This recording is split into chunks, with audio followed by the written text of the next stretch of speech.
All right, so that is Revelation chapter 7 we're in tonight.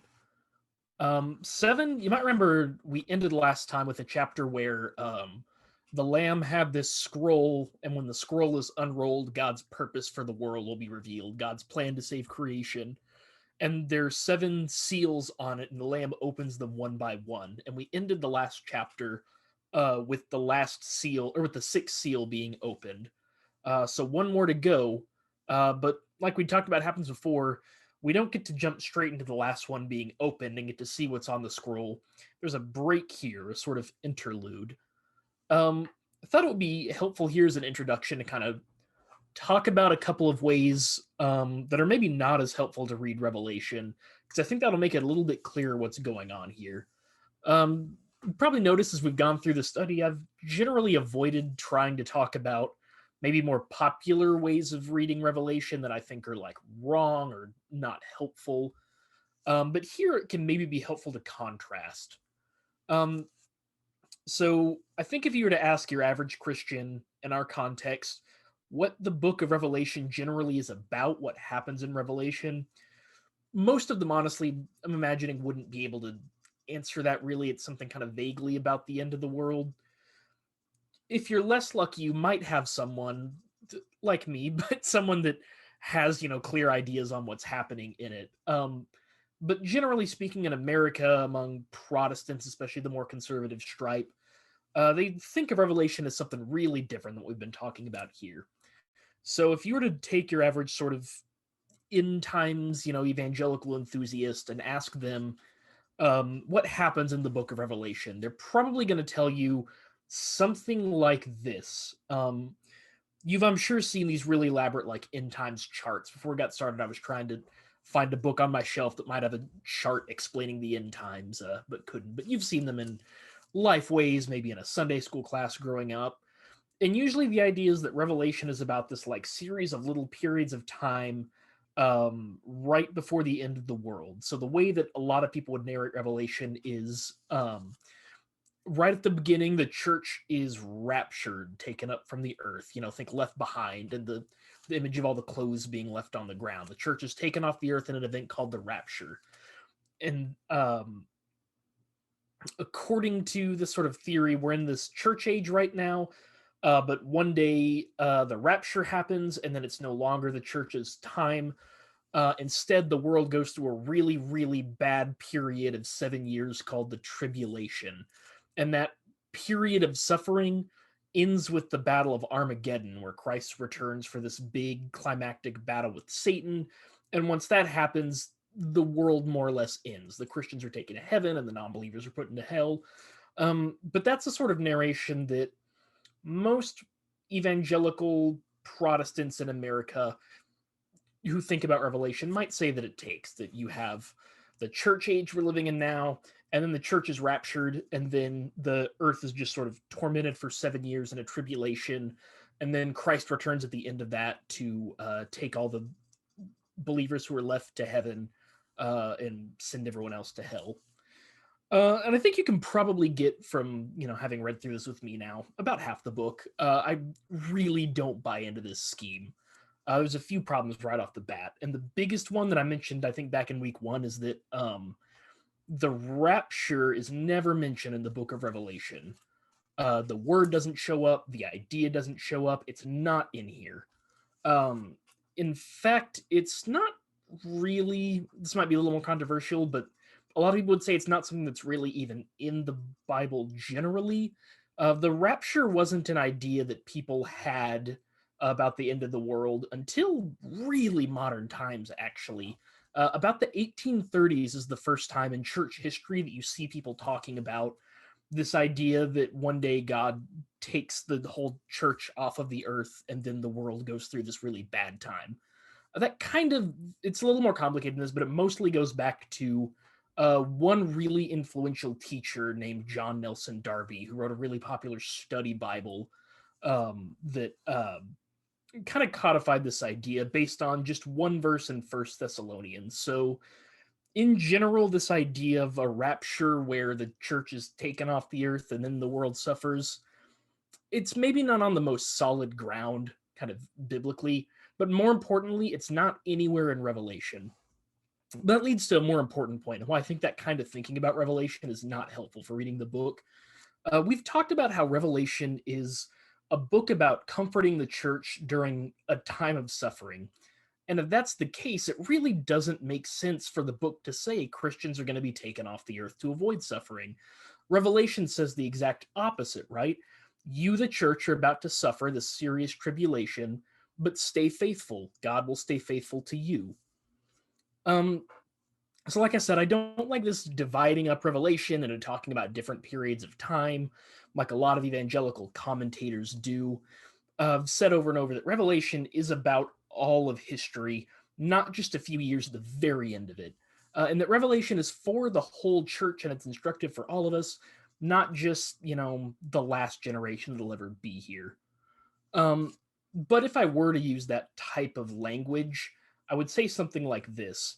Um, what these other commentators call the church age and what they call the tribulation are the same thing. When Revelation talks about the great tribulation, it's talking about the whole time the church is on the earth, that Christ has won this victory on the cross through his resurrection over the demonic powers of sin and darkness, and those powers are desperately trying to cling to the power that Jesus took from them.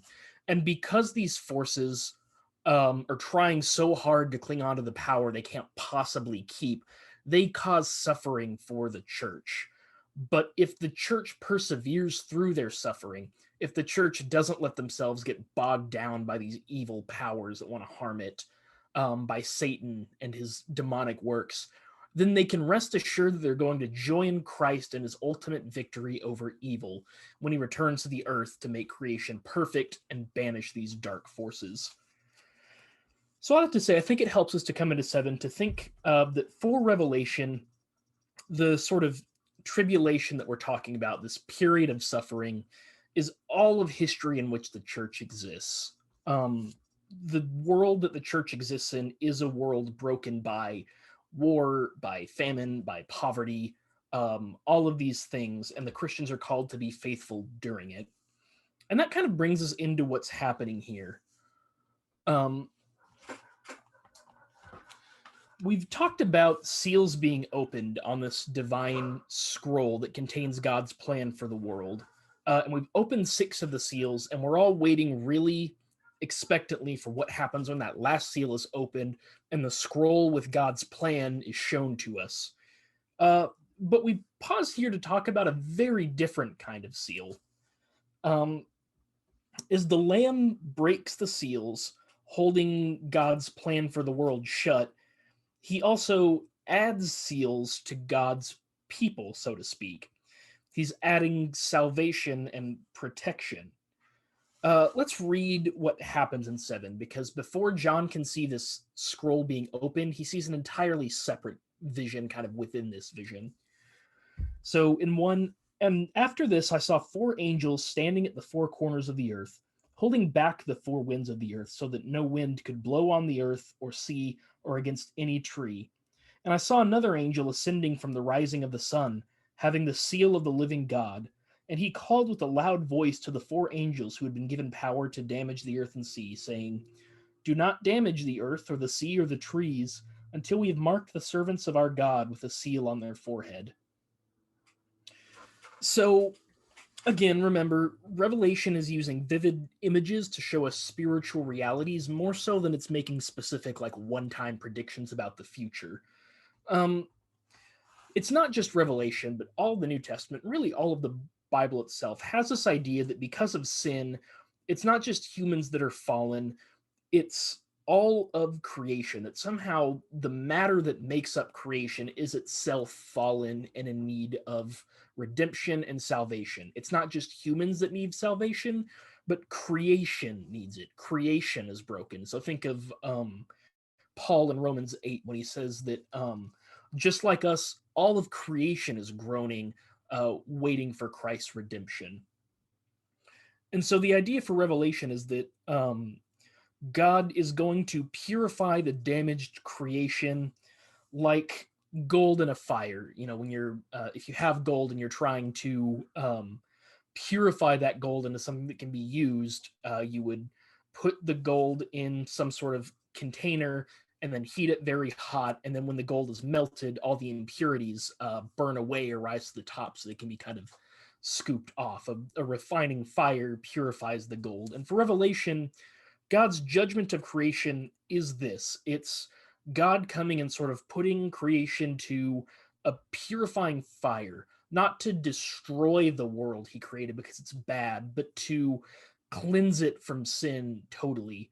But while he's doing this, while we have this image of God getting ready to remake creation to be its very good form, he tells these angels, "Go out and mark off my people." You should probably hear me thinking of like the Exodus event where the angel of death is about to come out and take all the firstborn in Egypt, but God gives the Israelites a mark and says, "Put this mark on your door, and you'll be safe through this bad thing that's going to happen." So even as God brings judgment on the world, he's promising protection for his people in the midst of this judgment. They're not going to be caught up indiscriminately in what's going to happen here. God's people will be protected. And it gives this vivid, kind of dramatic picture where um, John kind of sees into the future. So I want to keep reading on to 4. And I heard the number of those who were sealed. Remember, the sealing here means like protected during the writing of the world, during the judgment of the world. And I heard the number of those who were sealed: 144,000, sealed out of every tribe of the people of Israel. From the tribe of Judah, 12,000 sealed. From the tribe of Reuben, 12,000. From the tribe of Gad, 12,000. From the tribe of Asher, 12,000. From the tribe of Naphtali, 12,000. From the tribe of Manasseh, 12,000. From the tribe of Simeon, 12,000. From the tribe of Levi, 12,000. From the tribe of Issachar, 12,000. From the tribe of Zebulun, 12,000. And from the tribe of Joseph, 12,000. And from the tribe of Benjamin, 12,000 sealed. And after this, I looked. Well, we'll stop there for a moment. So, John looks after he hears this angel give instructions to keep God's people together during this time of trial, and he sees 144,000 people sealed. Now, does this mean that there's only going to be 144,000 people in heaven, that there's only enough salvation for 144,000 people? Well, no, of course not. It's a symbolic number here. 144,000 is 12, this number that's associated with Israel and with God's people, squared by itself. So 12 times 12 times 1,000. And 1,000 itself you could think of as 10, another number that gets used a lot in the Bible to mean like a complete set, but 3 tens. So it's a lot of math here that you have 12 times 12 times 10 times 10 times 10. But the end result is this number, 144,000, is a big symbolic number that means the complete totality of God's people. It's absolute and total completion that he sees here. It's not just 12. It's not even just 12 times 12, but it's 12 times 12 times 1,000. This number is symbolic of all of God's people. All of God's people who've been gathered to be the sort of, not new Israel, but extended Israel.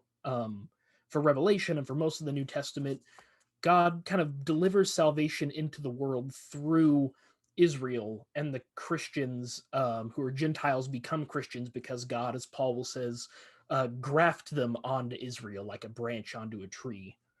And it gets a little clearer as we go on to 9. John makes it a little more clear that he's speaking symbolically and kind of artistically when he says, "And after this I looked, and there was a great multitude that no one could count, from every nation, from all tribes and peoples and languages, standing before the throne and before the Lamb, robed in white with palm branches in their hands. And they cried out in a loud voice, saying, 'Salvation belongs to our God, who is seated on the throne, and to the Lamb.' And all the angels stood around the throne, and the elders and the 4 living creatures, and they fell on their faces before the throne and worshiped God, singing, 'Amen. Blessing and glory and wisdom and thanksgiving and honor and power and might to our God forever and ever. Amen.'" So I think what's really happening here in this section is that if the previous passages are kind of John getting to see all of history from God's perspective, now now John is kind of getting to see into the future. Amos talked about this in our Q&A a few weeks back, that because God is external to time, because God's not bound to time the same way we are, God can see us with God already. And that's kind of what John is seeing here, that John sees that the entire gathered church is here together in heaven with God. As we wait for sort of this scroll to be revealed, John sees this assurance. He goes on to ask about it in 13 and 14. So as John is looking out and he sees this crowd of people, just this diverse crowd with every tribe and tongue and nation.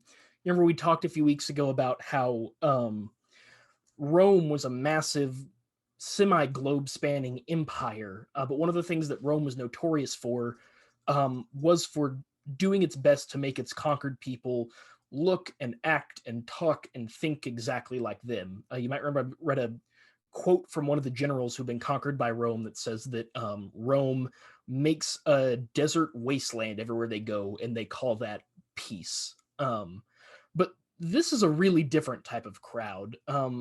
This isn't a group of people who've been, captured militarily and now forced to all, dress like Rome and speak Rome's language and use Rome's coins. But the Lamb's kingdom is every tribe and every tongue and every nation, all together worshiping God, not out of compulsion, but out of adoration, out of desire. And John looks at this and he isn't at first sure what to do. John sees this group of people so big he can't count, so diverse, he has never heard, most of the languages being spoken or anything like that. And he has a conversation with one of the angels about what he's seeing. One of the elders. So one of these figures in heaven comes and talks to John. In 13, it says, "And one of the elders asked me, 'Who are these people in white robes? Where did they come from?' And I said to him, 'Sir, you know.' And then the elder told me, 'These are the ones coming out of the great tribulation. They washed their robes and made them in white in the blood of the Lamb.'" So, tying this back to what we said at the beginning, the great tribulation, this phrase that gets used, isn't some little kind of one-time 7-year span of time, um, like I think too many people reading Revelation with kind of ulterior motives think. The not motives, sorry, but just like who have a bigger eschatological framework they're trying to make Revelation fit in. But the great tribulation, as we've said, is history, that those who've been through this process of creation, being broken and being saved, that's who John's seeing. In other words, it's all Christians across all time, all of God's people he's seeing here in heaven worshiping God. And it is a sign. This group is the gathered church. John is seeing the end of time and having a sort of present and future brought together. And the point of this is that John is supposed to report this back to the churches who are about to experience this serious time of persecution and tell them basically, hey, I saw you guys. You win. I saw the future. I saw this all does work out for you. No matter what suffering is about to come to you, I've seen how this plays out. You're there, and it's very good for you. It reminded me when I was reading through it of the first Hobbit movie in this new series of remakes. It actually starts off with Bilbo, the main character, the Hobbit, um, writing the book that the movie is based on before anything else happens. So at the beginning of this movie, you see the main character as an old man kind of writing down the story of this adventure he had to go get this dragon's treasure. And because the movie starts with this character old, writing down about this adventure he had when he was younger, for the whole rest of the series that whatever danger he gets into, it's gonna be okay. So when you see him being captured by trolls, or getting lost in goblin caves, or encountering this dragon later on, you might feel tense and you might be worried for him and he might go through bad things, but you know that he's gonna be okay. You know he's gonna make it out of all of those because you've actually already seen the end of his story. And that's kind of what's happening here. John is going to go back and tell the churches, I've seen this. God wins. It works out. You end up in a place so unbelievably blessed, language kind of fails me to describe it. And the elder that John is talking to here goes on, and he says, uh, he gives a series of kind of promises about what these people that John's seeing are experiencing. And the promises based on Old Testament promises God made to Israel. But as I read these out, I just think it's helpful to keep in mind that this is the gathered church. This is God's people. So when John looks out and sees this crowd that he can't, seemingly infinite people, we're in this. He's seeing us. He's seeing a crowd of people that each of us individually is in. And so when the elder talks about these people and what they're experiencing, these next few verses, he's talking about us too, each of us individually, when he says, "For this reason, they are before the throne of God, and they serve him day and night in his temple. The one seated on the throne will shelter them. They will no longer hunger, they will no longer thirst. The sun will no longer strike them, nor will any scorching heat. For the Lamb who is at the center of the throne will shepherd them. He will guide them to springs of the waters of life, and God will wipe away every tear from their eyes." So each of these verses gives a promise that John tells the people, that the elder tells John to carry back to the people. In 16, he says, they're before the throne and they serve him day and night in his temple. The one seated on the throne will shelter them. He's promising them constant presence with God, constant existence with God's protection and complete security. Um, we can only think about it, but I think it's a thought we can maybe grasp our minds around, to think about the feeling of complete security, of genuinely not having any worry or danger before you. Is a very personal example. A thing I've struggled with for a while is a pretty strong phobia of thunderstorms and tornadoes and just things that go along with like a dramatic weather like that.